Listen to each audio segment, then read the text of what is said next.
writers. Today we're going to look at an example of an opinion essay.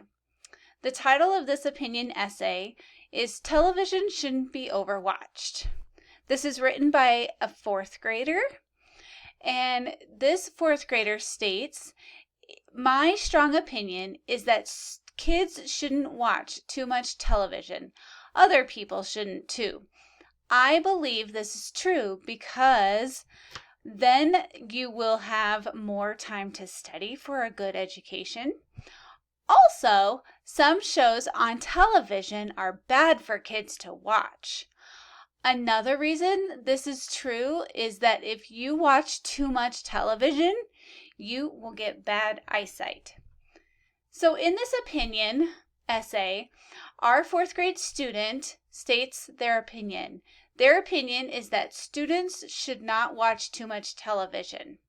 Okay, that is their thesis statement, is that kids shouldn't watch too much television.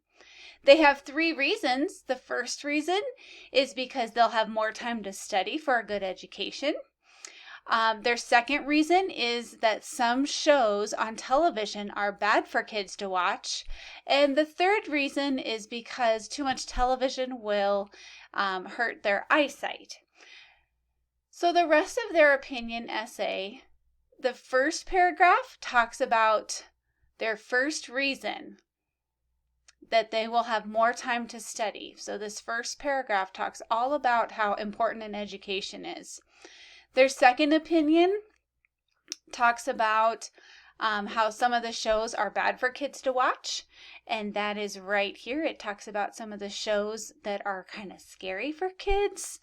And then their third reason is that they will get bad eyesight. Down here in the third paragraph talks about, or the fourth paragraph, it talks about if you watch too much, how it can hurt your eyesight. So this is just one example of a fourth grade student's opinion essay.